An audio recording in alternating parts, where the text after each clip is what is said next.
పసుపు రంగునే తన చీర రంగుగా మార్చుకొని కార్యకర్తలను ఉత్తేజపరిచే మాటలతో సభా ప్రాంగణాన్ని కోరెత్తించే నైజం ఆమెది.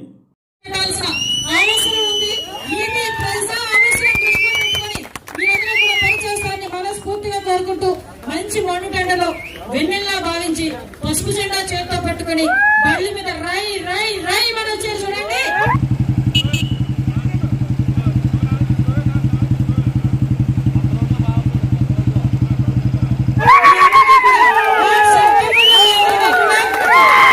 తెలుగుదేశం పార్టీని అధికారంలోకి నిల్చోబెట్టడానికి తెలుగుదేశం పార్టీ యువతరం జెండాను మోస్తున్న ప్రతి కార్యకర్తకి కూడా పేరు పేరున పాదాభివందనం చేసుకుంటున్నా. ఆమె స్టేజ్ ఎక్కిందంటే సూటిగా వాడివేడి మాటలతో ప్రతిపక్షాలపై విరుచుకుపడే నైజం ఆమెది. సభావేదిక ఏదైనా ప్రజల పక్షాన తన నోటి మాటల తోటాలతో ప్రతిపక్షాలపై విరుచుకుపడే స్వభావం ఆమెది. అరే అయ్యా, ఇదే సెల్ఫీ ఛాలెంజ్ అనుకో. నా 5 సంవత్సరాల కాలంలో తెలుగుదేశం పార్టీ హయాంలో మా నాయకత్వం అందరం కలిసి మేము చేసుకున్న అభివృద్ధి కార్యక్రమాలకి నేను సెల్ఫీ కొట్టి నీకు ఛాలెంజ్ ఇస్తా. నువ్వు ఈ బాయకరపేట నియోజకవర్గంలో చేసిన ఒకే ఒక్క పని రంగులేయడం తప్పించి, మీకు నాకు అవకాశం లేక రంగులేయడం మానేశారు, కానీ రేపు మనకి కూడా రంగులేస్తారు వీళ్ళందరూ కలిపి. ఆ రంగులేయడం కాకుండా ఇంకా ఒక్క పనైనా చేసడానికి మీ దగ్గర ఒక్క పనైనా మిగులుంటే డైరెక్ట్ గా సెల్ఫీ ఛాలెంజ్ రా. నువ్వు చేసిన సెల్ఫీ ఛాలెంజ్ కొట్టు, నేను చేసిన సెల్ఫీ ఛాలెంజ్ కొడతా. ఇంతకు మించి మీటింగ్లు పెడితే దీనికి డబుల్ ట్రిపుల్ తండోపతండాలుగా ఈ రోజు వచ్చి చంద్రబాబు నాయుడు గారి నాయకత్వం కావాలి, తెలుగుదేశం పార్టీ ప్రభుత్వమే మళ్ళీ అధికారంలోకి రావాలని వాళ్ళ మధ్యలో వచ్చే పరిస్థితి ఈ రోజు మన అందరి ముందు కనిపిస్తా ఉంది.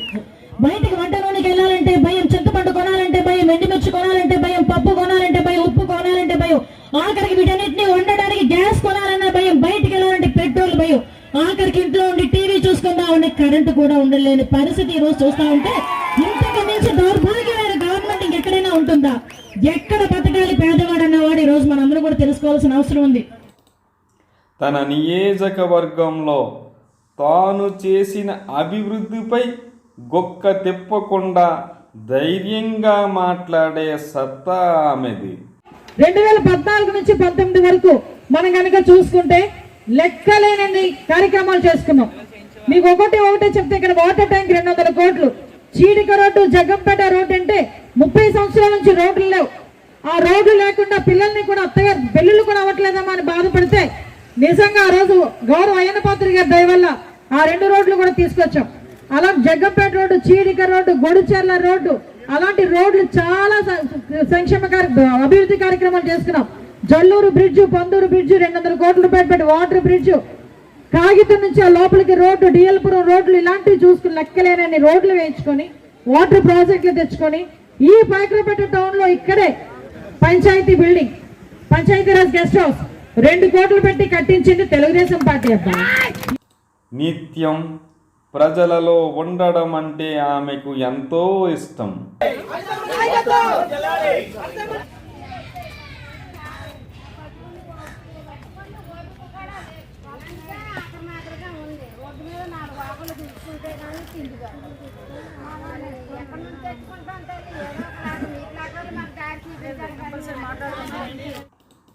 పాదయాత్రలంటే ఆమెకు వెన్నతో పెట్టిన విద్య.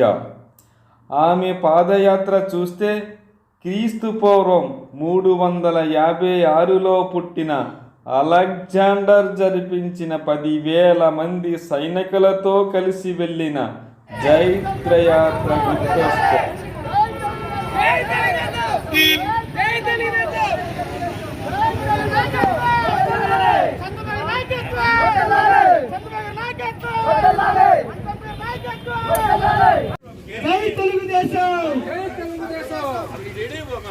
చంద్రబాబు గారి నాయకత్వం, చంద్రబాబు గారి నాయకత్వం, అంతం గారి నాయకత్వం, అంతం గారి నాయకత్వం. కోపం వచ్చిందంటే జూలు విదిల్చిన సింహంలా నడుస్తూ నియోజకవర్గ ప్రజలకు ఏ సమస్య వచ్చినా అది నా సమస్య అనే ముందుకి వచ్చే నాయకురాలు.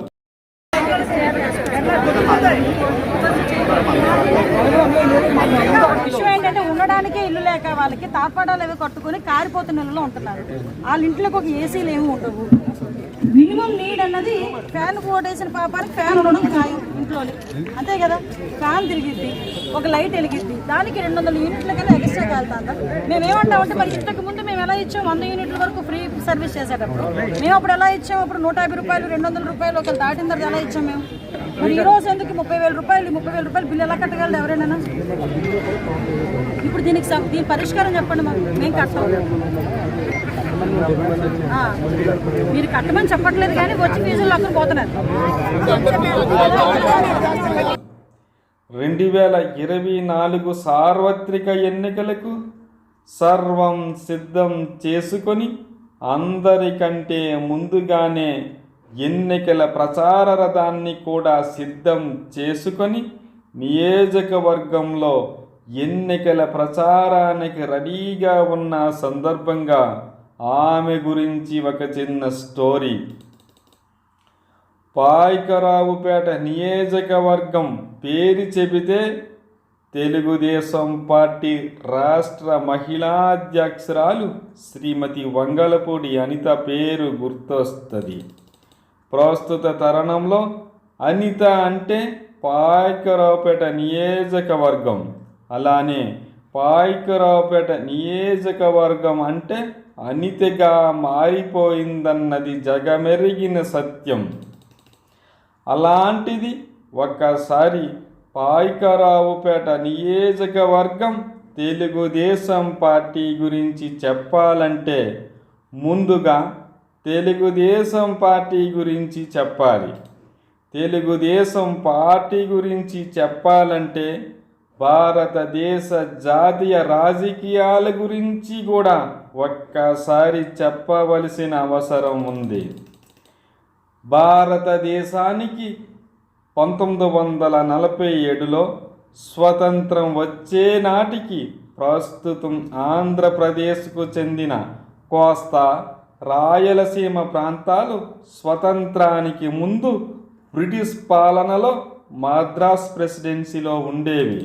స్వతంత్రం వచ్చిన తర్వాత మద్రాస్ ప్రెసిడెన్సీ మద్రాసు రాష్ట్రంగా ఏర్పడ్డది.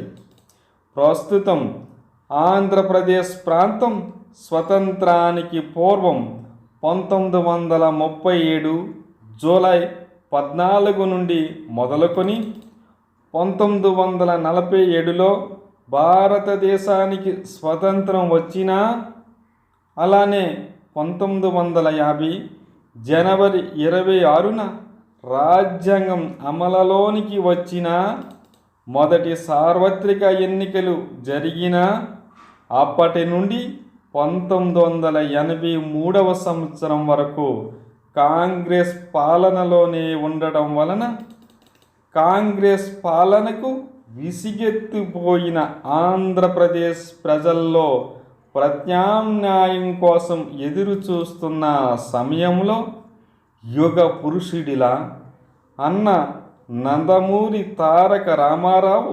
1982 మార్చ్ 29న తెలుగువారి ఆత్మ గౌరవం నినాదంతో ప్రతి పేదవానికి కూడు గుడ్డ నీడ అందాలని నినాదంతో పార్టీ స్థాపించారు. అన్న నందమూరి తారక రామారావు పార్టీ స్థాపించడంతో 1983 ఆగస్టులో జరగాల్సిన ఎన్నికలు 1983 జనవరిలోనే జరిగాయి.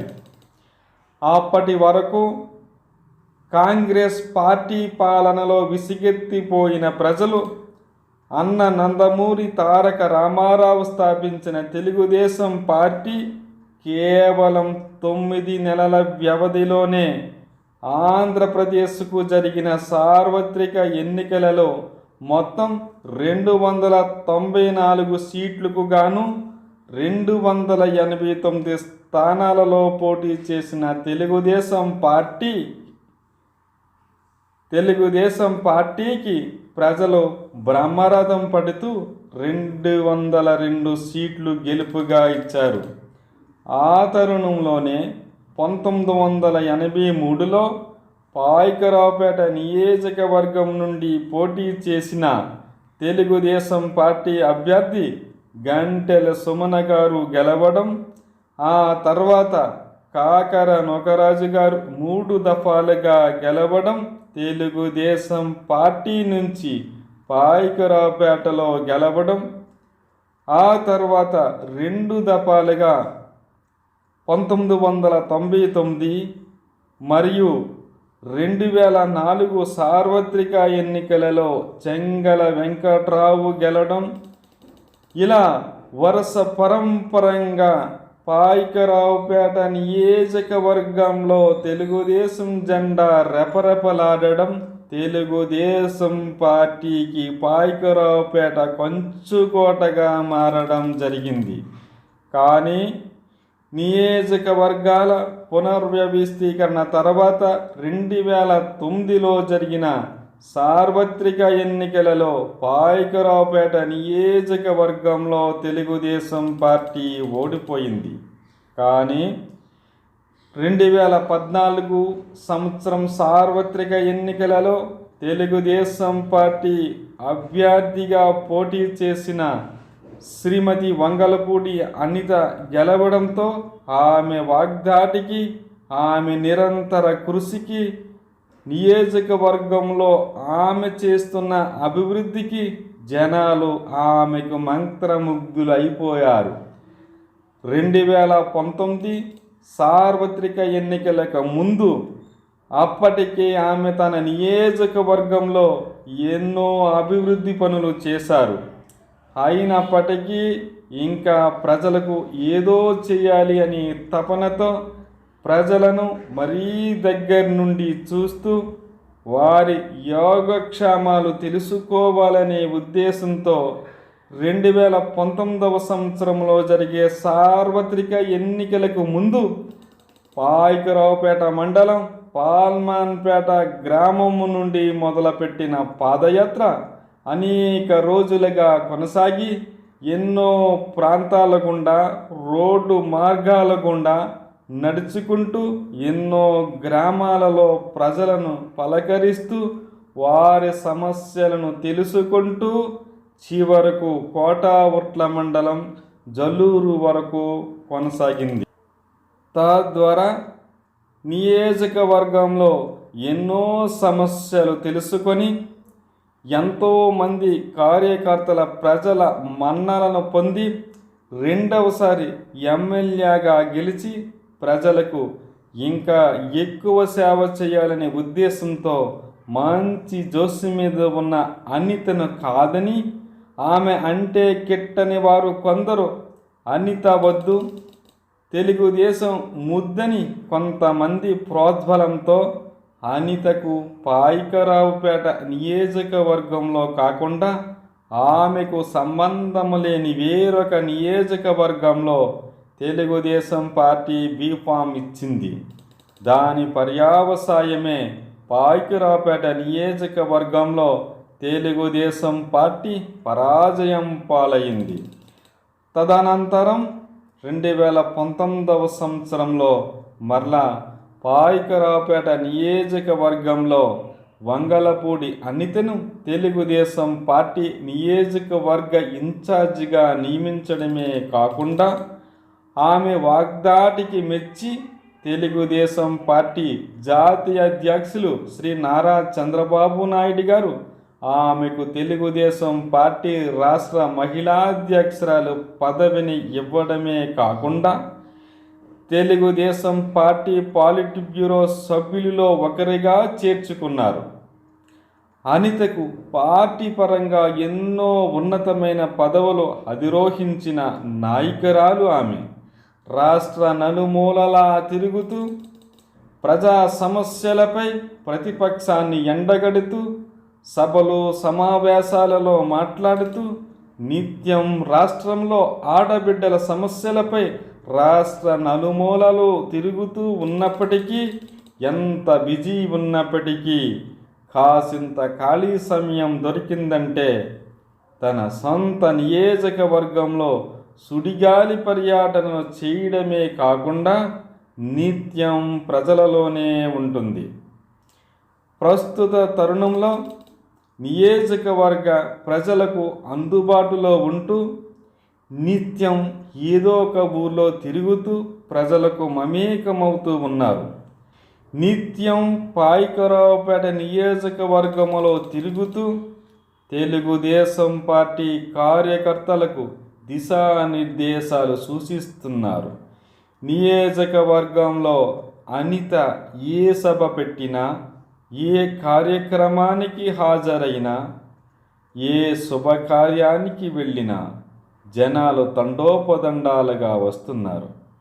తమకు గుర్తుగా ఆమెతో సెల్ఫీలు దిగడానికి పోటీ పడుతున్నారంటే ఆమె ఇమేజ్ పాయకరావుపేట నియోజకవర్గంలో ఎంతుందో ప్రత్యేకంగా చెప్పనక్కర్లేదు.